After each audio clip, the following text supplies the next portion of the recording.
Landscapes of bewitching beauty. Unique, species-rich, exemplary. Because something extraordinary is happening here. These natural habitats remain intact only because humans intervene and shape them. A new pact with nature.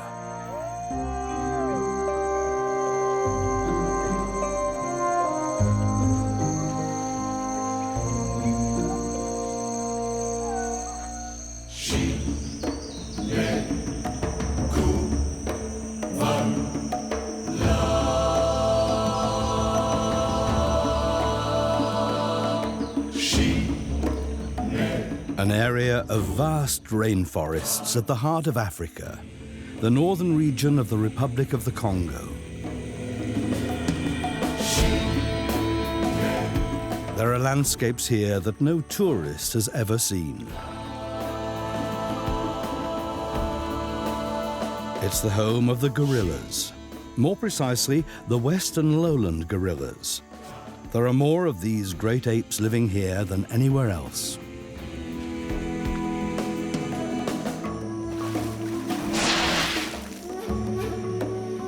But this region has long since ceased to be a natural paradise. Roads now cut through once inaccessible areas. Villages have become small towns. Humans are penetrating deeper and deeper into the forests in search of costly tropical timber. Is this a repeat of the drama being acted out in other rainforests? Or how can the treasures of nature be exploited without destroying the home of the gorillas?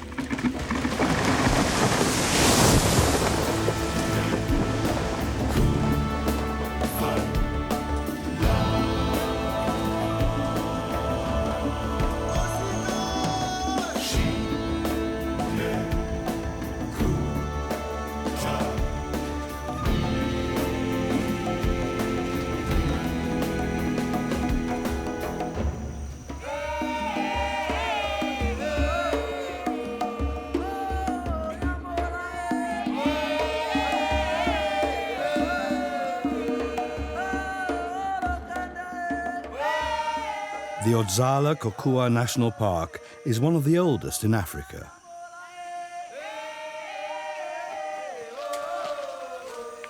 Founded in 1935, it's one of the few places where they can be seen as close as this, the western lowland gorillas.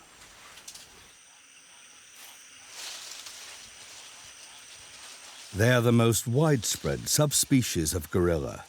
But relatively little is known about their behavior patterns, because they usually give humans a wide berth and can't easily be observed in the dense undergrowth of the jungle.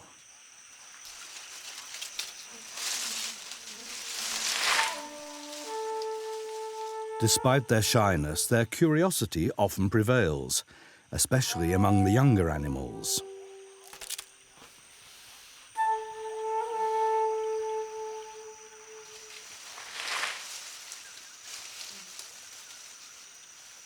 They're only a few meters away, but they're completely unruffled.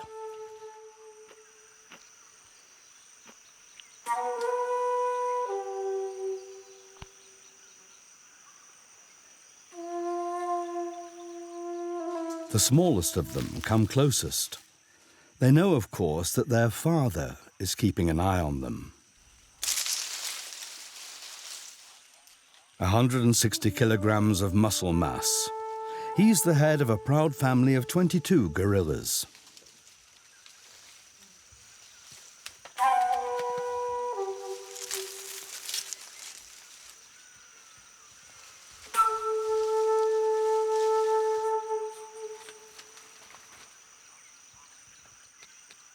These animals are considered exceptionally docile and spend most of their time on the ground. But they're also highly skilled climbers.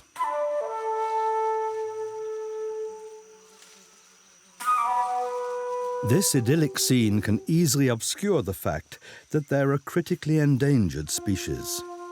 It's hard to estimate how many western lowland gorillas there are in the remote rainforests of Central Africa.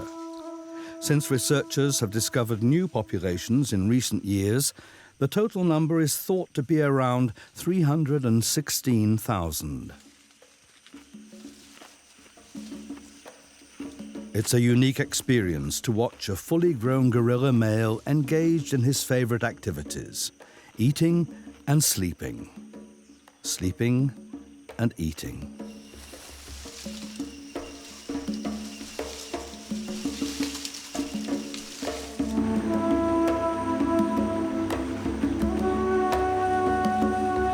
Another rare animal, the African forest elephant, can only be spotted in the Odzala-Kokua National Park when it ventures out of the undergrowth. Like many other animals, it's drawn to a place which opens up deep in the jungle.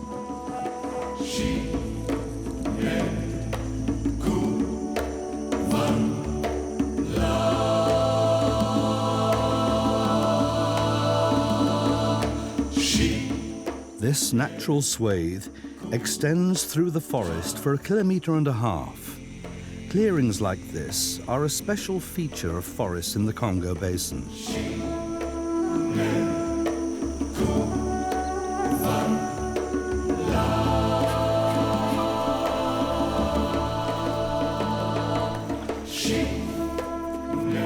African forest buffalo also frequent these clearings.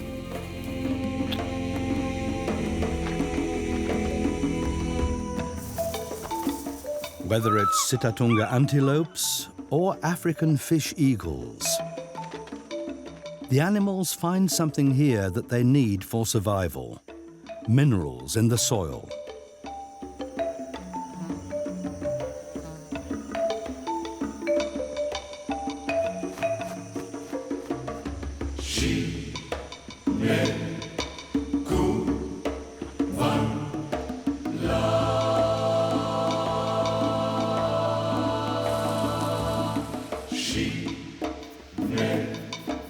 Even though the fascinating wildlife in the national park is under protection, by no means all its inhabitants live in safety.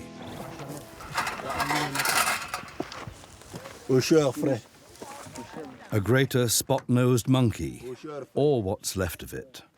7 kilograms of meat destined for the cooking pot. Trade in this so-called bush meat is a growing threat to the wildlife of the region.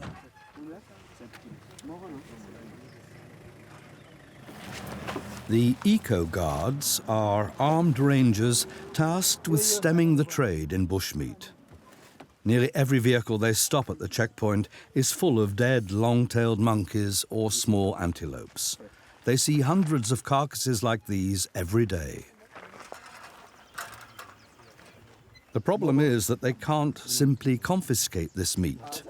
Hunting and eating wild animals is traditional in northern Congo and, within limits, perfectly legal. As long as the rangers don't find any protected species, like gorillas, they have to let the hunters drive on.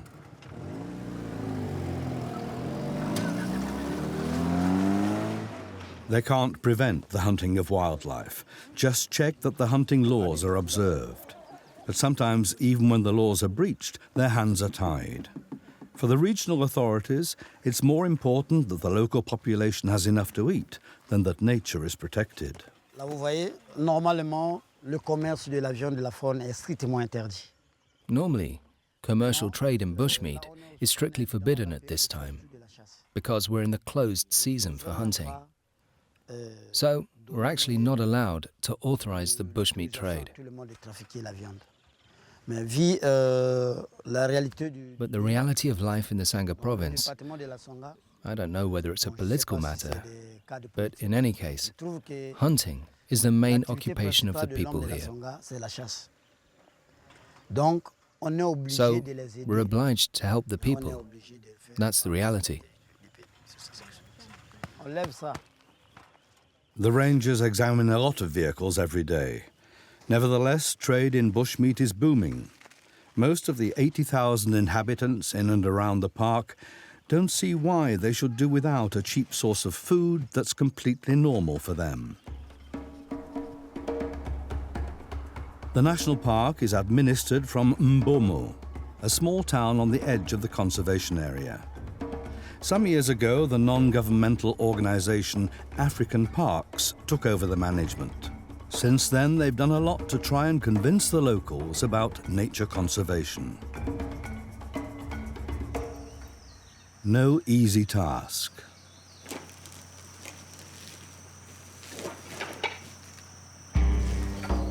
That applies to ivory too.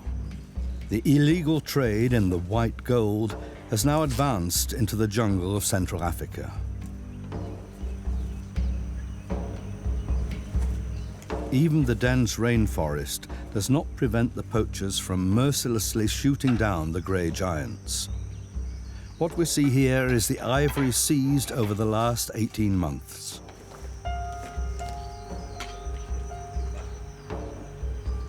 Including the tusks of young animals, weighing just a few hundred grams.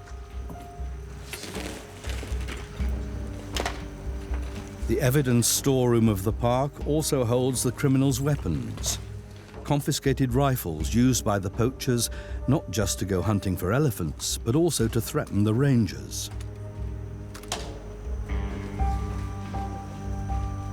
There are even military weapons here, Kalashnikovs.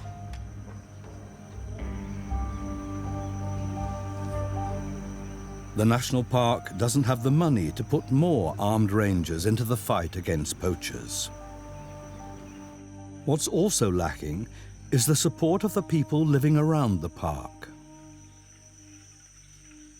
Elephant poaching has, without a doubt, increased in the last year. There is a decrease in job availability in Congo. There's a certain increase in poverty, and it's always been a way of life of population here to revert back to traditional resources like ivory or bushmeat. So the problem has been increasing. One indicator is, for example, the price of ivory has doubled over the last year. It's not enough just to check vehicles and seize weapons. It's a question of the people of the Congo recognizing for themselves a value in an intact flora and fauna. They have to benefit from nature conservation.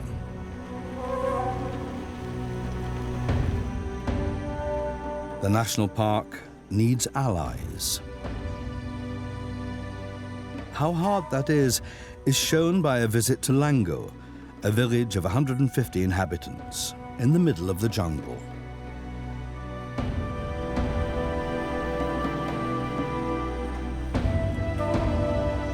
The villagers have laid out small plots and gardens to plant manioc, a few avocado trees, and oil palms.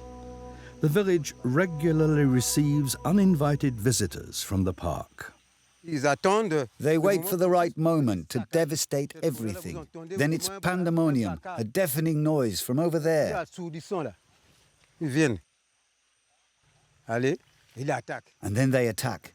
It's weird, very weird. It's deadly. We're really persecuted by these elephants. In view of the trampled plants, the farmer is not particularly enthusiastic about protecting wild animals. Destruction by animals, by protected animals. People should think about the human population first. We're in favor of conservation and against the poachers, but we need the government to let us live in peace. The national highway marks the boundary of the park, a border which doesn't keep the animal population in because there's no fence. A lot of things are different over the road.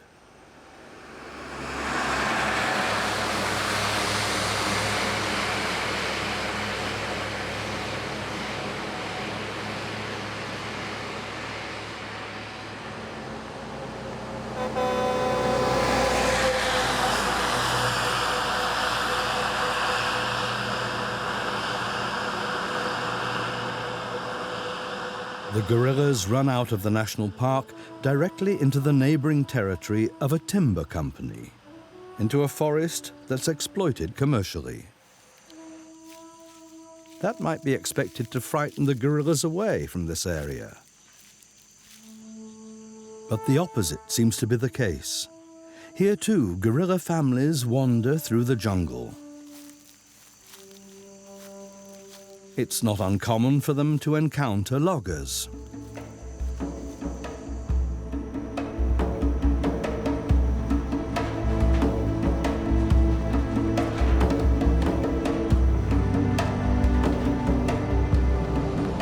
The loggers arrive every day just before 6 in the morning. They have an hour and a half's drive through the vast forest of the timber company behind them.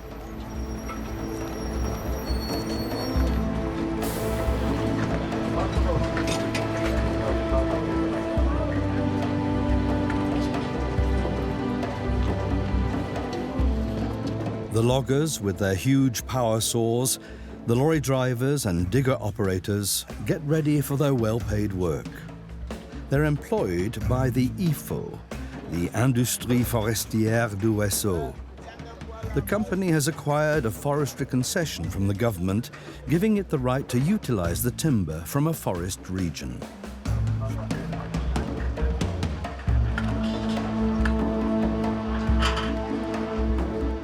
Forestry engineer Jean-Paul Berlinga ensures that everyone keeps to the schedule. Time is money, even in the jungle.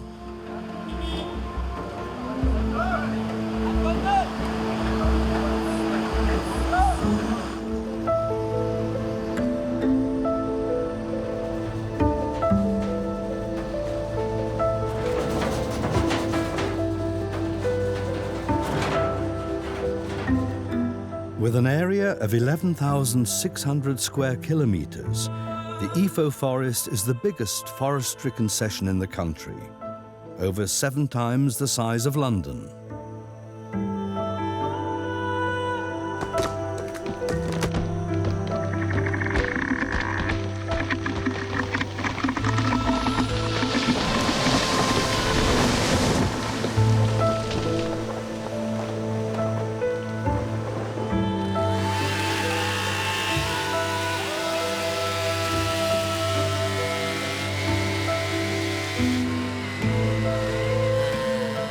Teams of 3 men fell trees one after the other.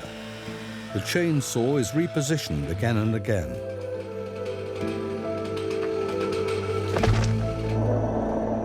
That ensures that the tree falls in a specific direction.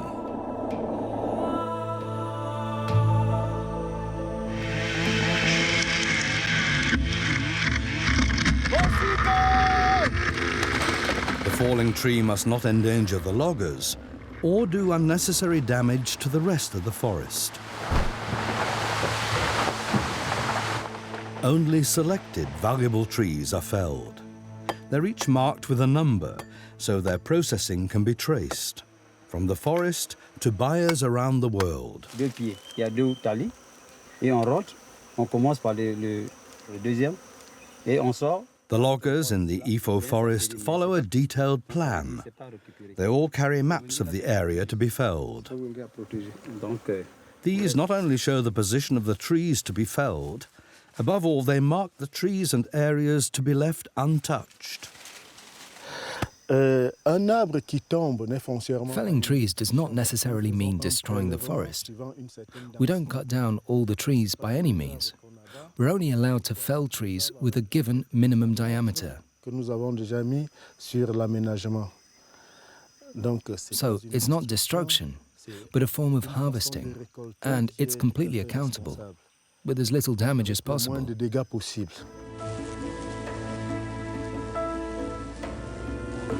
Despite the insects, heat and humidity, the loggers have to remain highly concentrated.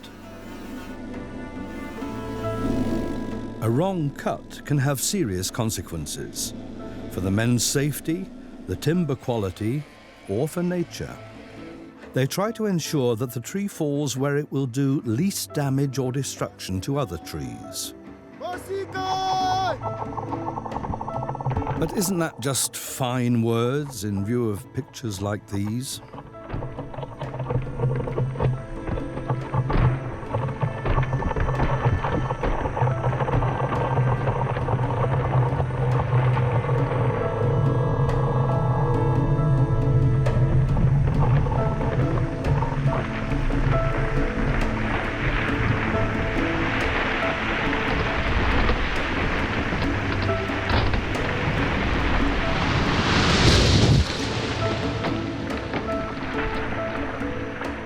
From this perspective, cutting down a jungle giant looks like deforestation.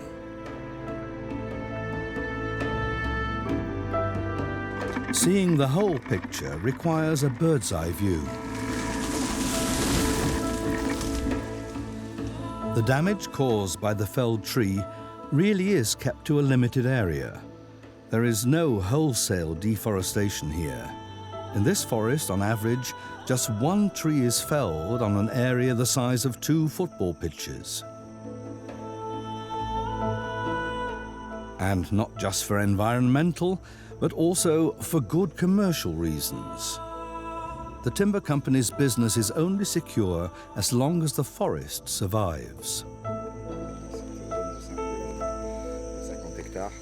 Jean-Paul Bellinger from Cameroon and Frenchman Antoine Couturier are responsible for ensuring that IFO operates in a very different way from what many conservationists in Europe might imagine. They too work with maps containing precise information, the overall view of what is to be done in the forest and what not. Clearings, streams and planned pathways are plotted just as carefully as every large tree. But in a many thousand square kilometre jungle, how did IFO achieve measurements precise to the last metre? By looking, tree by tree.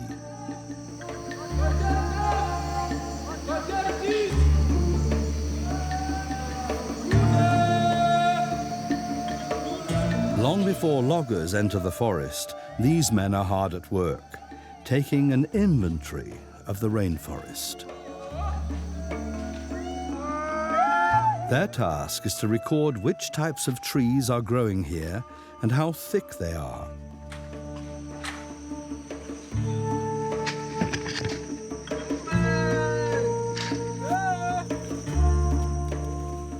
Calculating the diameter of each tree is essential for planning ahead. Depending on the species, trees have to be at least 70 or 100 centimeters thick before they can be felled. Thinner ones are left, as are the very big old trees with diameters of over 2 meters.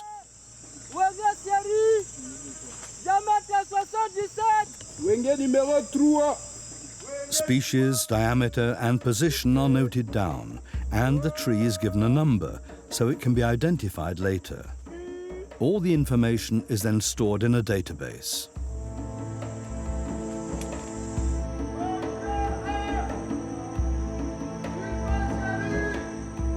Through the inventory, the timber company knows every tree before any loggers arrive.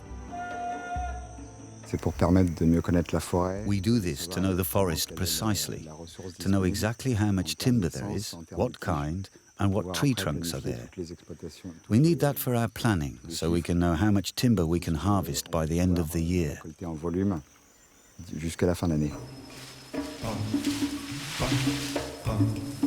But the population census in the rainforest doesn't just cover the trees.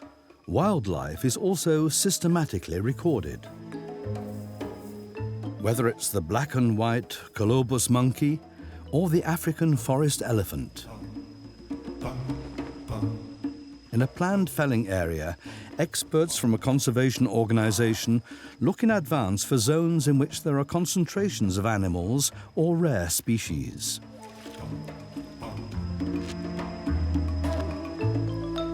If they find an area where, for instance, a particularly high number of gorillas live, it will be spared from the loggers. Overall, the IFO Timber Company has set aside 27% of its whole concession territory for conservation.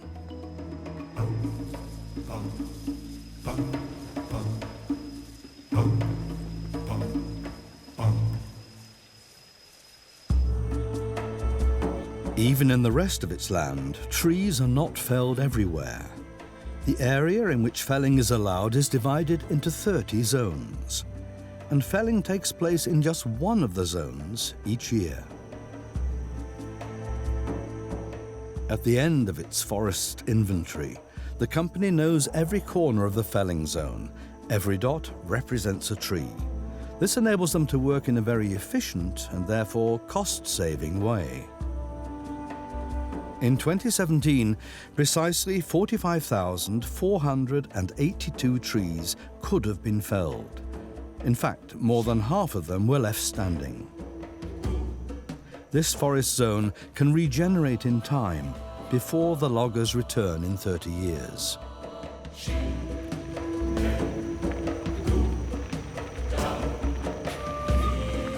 Other than in the neighboring national park, the timber company has quite a lot to offer the local people, and not just jobs.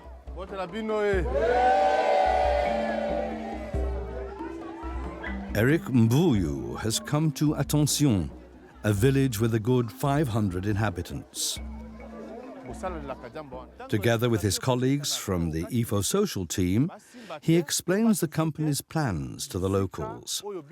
This not only ensures good neighborly relations, it's also in keeping with the demands of human rights groups, who are often critical of timber companies' dealings with local inhabitants. The village elder would like the timber company to repair a road leading to the next village. This woman wants the timber company to ensure that certain trees around the village will not be felled.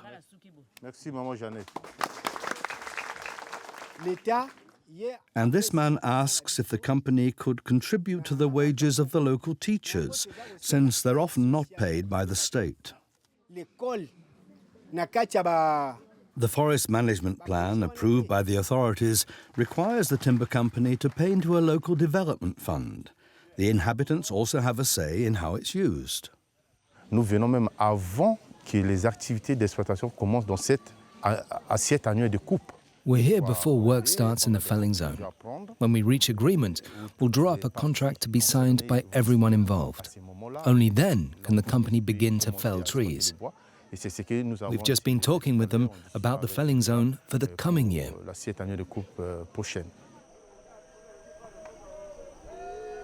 Eric also meets the people who aren't at home in the village, but in the forest itself.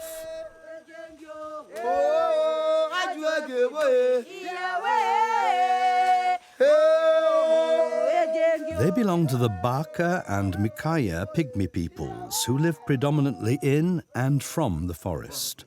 For them, the forest is a spiritual being. They sing to ensure that the forest will continue to look after them.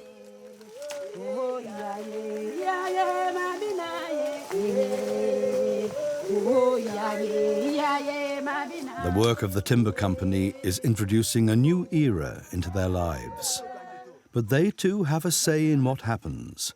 It's something very new for the Baka and the Mikaya, since normally nobody here takes their interests into account.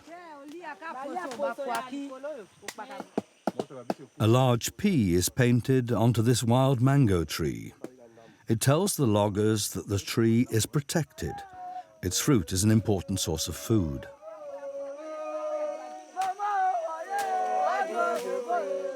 The timber company has undertaken to preserve settlements, sacred sites, and trees that are important to the pygmies from logging. That's why the social team is also being shown this tree. It's a medicine tree with a very special remedy.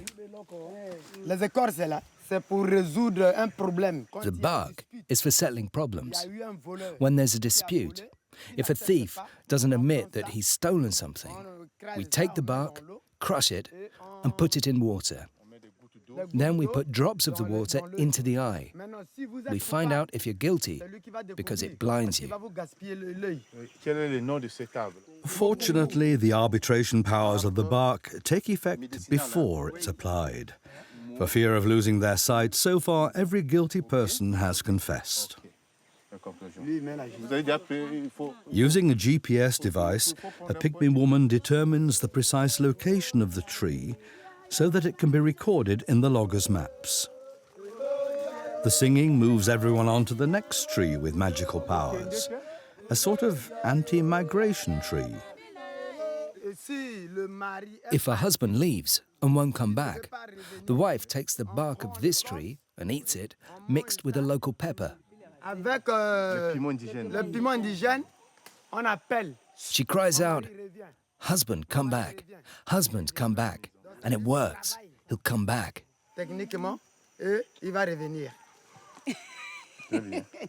Does it always work? The answer is clear. Every time.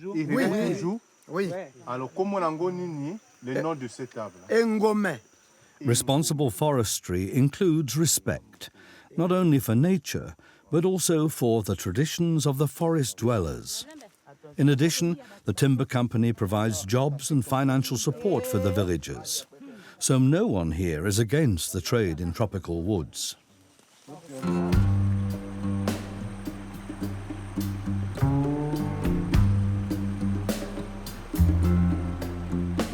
The Ifo sawmill lies on the banks of the Sanga, in the small town of Ngombe. With around 1,000 workers, it's the biggest employer in the region. The timber company belongs to the Swiss enterprise Interholco that trades worldwide in tropical woods. For years, environmentalists have called for a boycott of tropical woods. This timber company aims to change the minds of even critical consumers and thereby open up new markets. The timber company practices sustainable forestry and protects wildlife and the rights of the local population. That's why this timber has been awarded an official certification for responsible forestry. The label of the FSC, the Forestry Stewardship Council. Independent inspectors check once a year whether the company really is respecting all the conditions.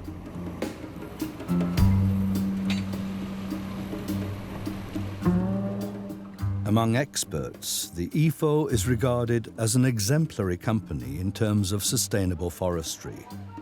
But there is one problem. Despite all the efforts, some eco-activists still see all the talk of sustainable tropical timber as nothing but fine words. Vincent Eustace is fully aware of the mistrust. He works at the neighboring timber company of CIB, which has also been awarded the FSC quality label. Many critics believe that nature can only be protected in a national park. Everything to do with forestry, whether it's in the Congo basin or on other continents, is viewed by the public with mistrust. Because trees are felled, roads laid and forests destroyed. That always creates a negative image. Consumers in Europe and America don't see how things are done here, so they have a lot of prejudices. The forestry sector is the most important employer here after the state. Just imagine if we had to stop our work here. No more forestry. Then 1,000 people would be unemployed. Together with their families, 10,000 people would be affected. If you want to protect the forest in the northern Congo, there are clearly two ways to go about it. Either you set up national parks and give them the necessary resources to protect them, because otherwise they exist only on paper, or you create forestry concessions in which the forest is used sustainably.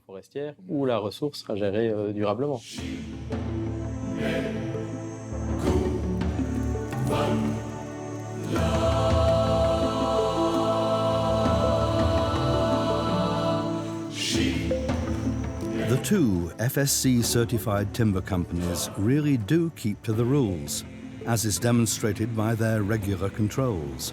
One example, the timber yard, where the tree trunks are stored, must not be bigger than 2,500 square meters in area.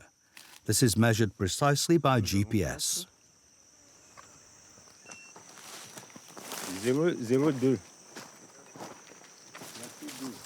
Once the loggers have finished in the forest, the inspectors check that they've kept to the maximum width of the tracks on which the caterpillar tractors haul away the tree trunks. If they detect any serious infringements, the workers responsible are called to account. In the worst-case scenario, the company could lose its environmental label. Tu fais comme dans le poutou. Tracé 1. In the EFO concession, around 7% of the felling zone set for the year is opened up by felling trees and laying transport roads. And it's amazing how quickly these areas grow up again. 6 months after the loggers disappeared, the tracks cleared for the tractors are overgrown again. The crown of a felled tree that was left behind is hardly recognizable.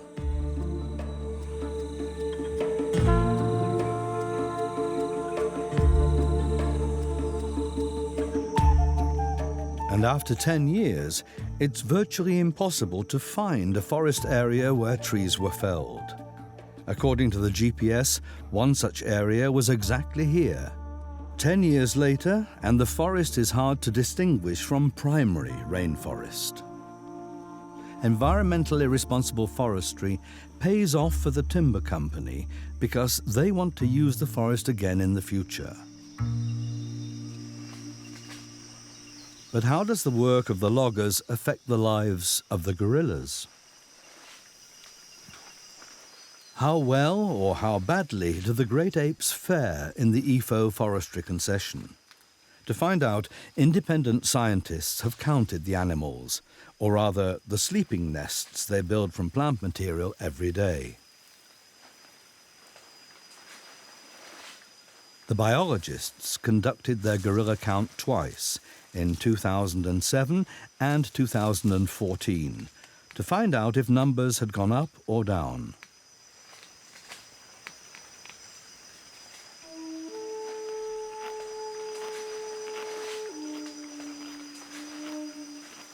The result of their study is as unequivocal as it is surprising, even for the experts. There are about 70,000 western lowland gorillas living in the EFO concession, more than anywhere else, and far more than in the neighboring Odzala-Kokua National Park. And their numbers have remained stable over the years.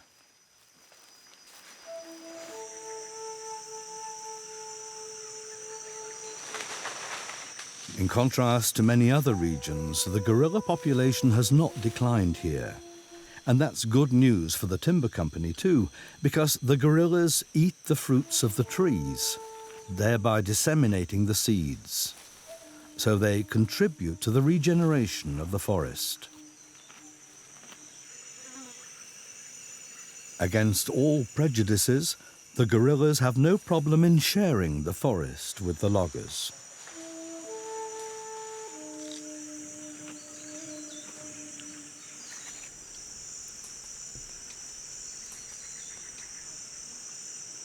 The timber company respects their living space and even protects the animals against poachers.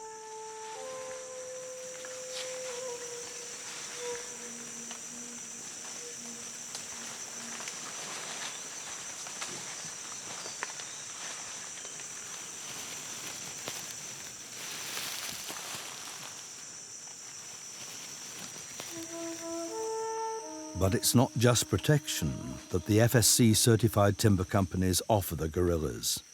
They've also ensured that the area in which the gorillas can safely roam has significantly increased over the years.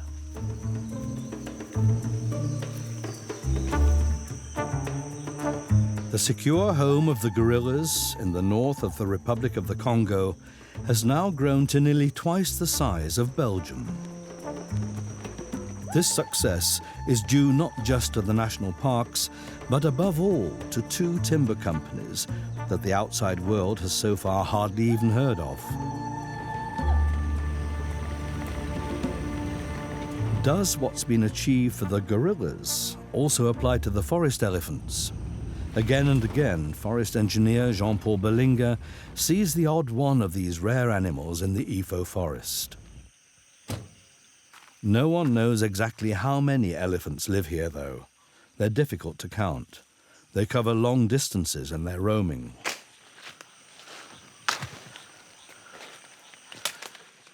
In a bid to track down the elephants, Jean-Paul Belinga uses a video trap. The camera is operational for days on end.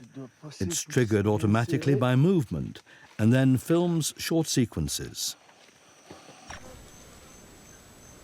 But even after a week, there's been no sign of elephants in this location, just moths and flies.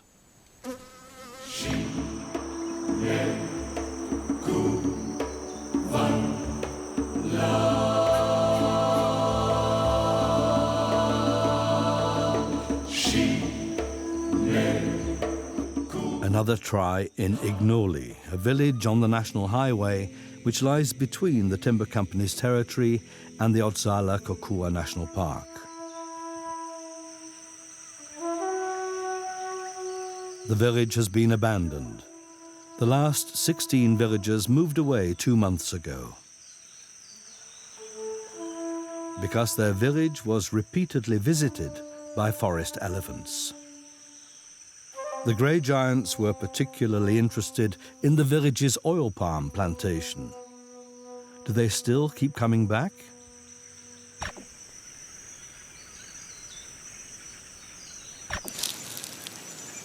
Finally, the video trap captures its first forest elephant.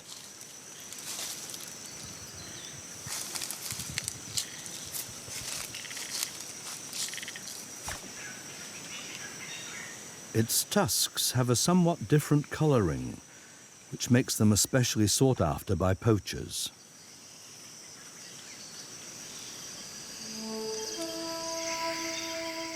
Before sunset, no other elephants appear.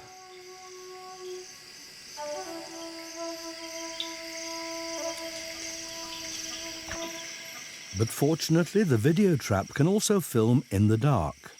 This elephant is giving its back a good scratch on a broken palm tree. And he's not alone.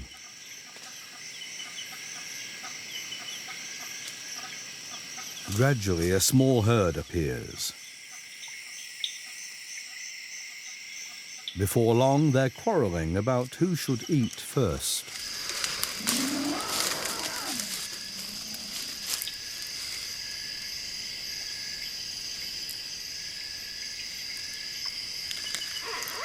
By the end, there'll be very little left of the oil palm.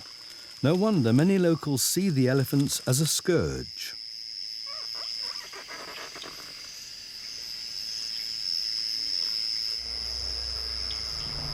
Not even a passing car can interrupt his meal.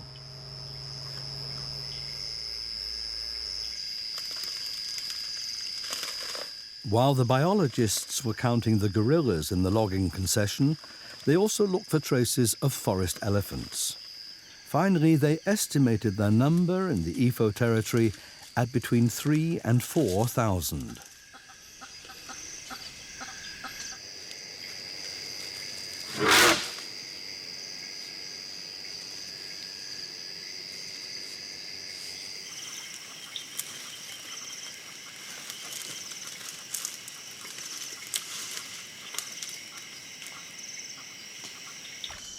Early in the morning, the video trap is triggered again.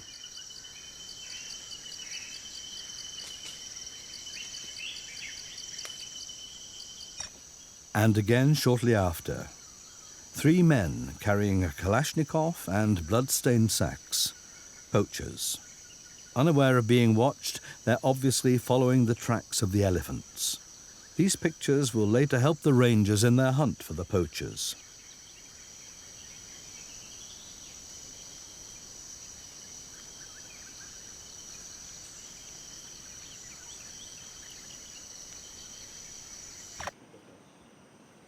To put a stop to their poaching, heavily armed eco-guards are out and about every day.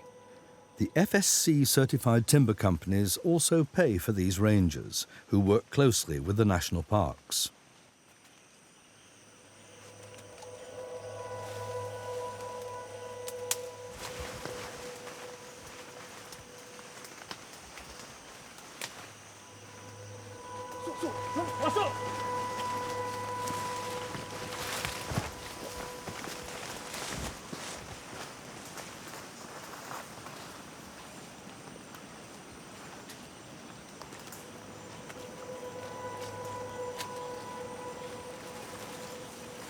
The poachers have made off.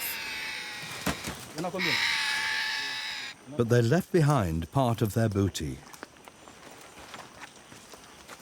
The rangers find live grey parrots in the cages. They've already freed hundreds of captured birds.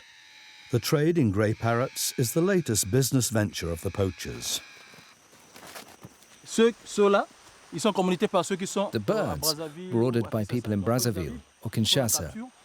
The poachers sell them for around 40 euros each. And the dealers then take them to Europe, where they're sold for 300 euros.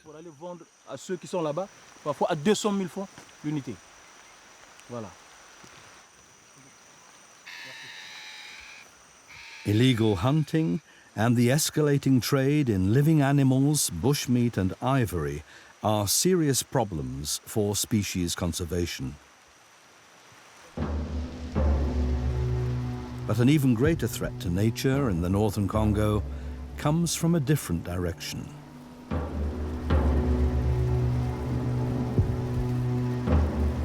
A gold mine on the edge of the Otsala-Kokura National Park, financed by capital from China, built by Chinese workers.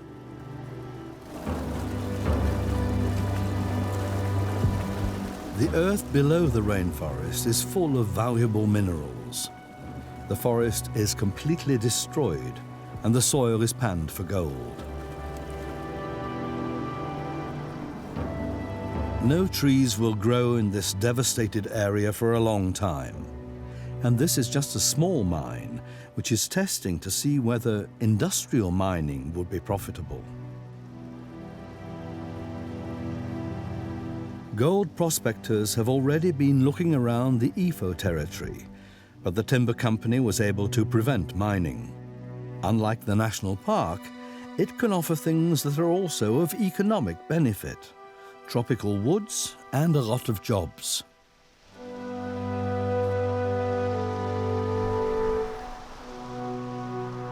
Congo is a country that is busy developing itself. It needs to use the natural resource to develop itself. All we need to do is propose to the national authorities a way to use those natural resources in a sustainable fashion. The alternative are really mining, destruction, and the logging companies can actually work perfectly hand in hand with a national park to develop conservation.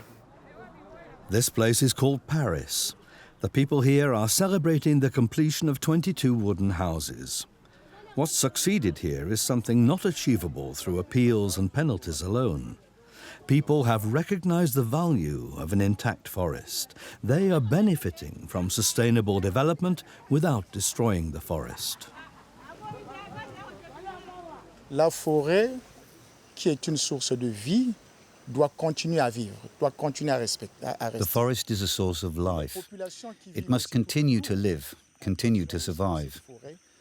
The people who live around the forest also need it, for harvesting timber, for example, for making use of all the flora and fauna that's here, such as for herbal medicine.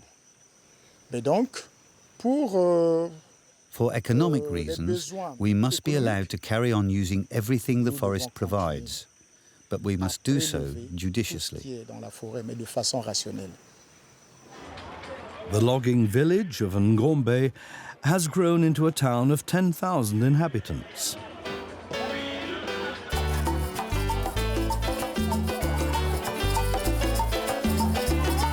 People here can do more than just enjoy their leisure time.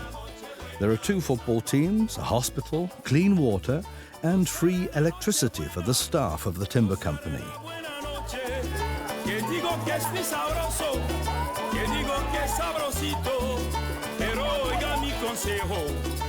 On Saturday afternoons, people get together on and around Etienne's terrace. They've got dressed up to show that they don't live in poverty and deprivation.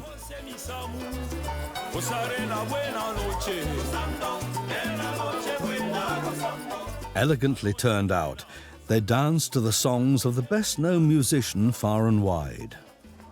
The people here live as if they were in a city. See how I'm dressed, suit and tie. I live as if I were in the capital Brazzaville or some other city.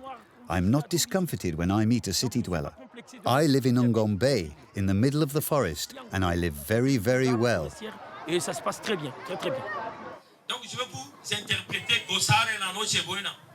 Many people in the region know him under his stage name, Rufin Godjar. And he might sing in French, in Lingala, or in Spanish.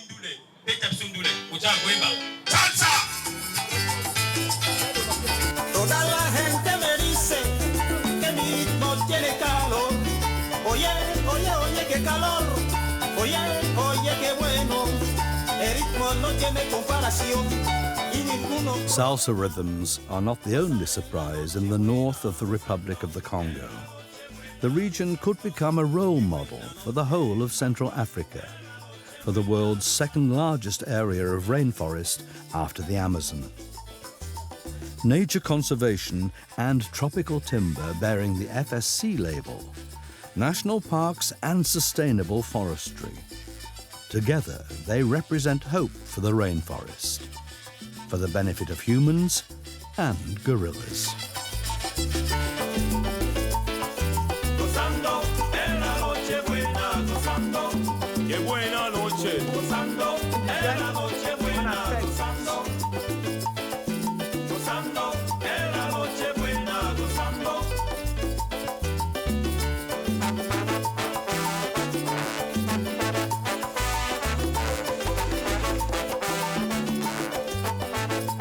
Gozando.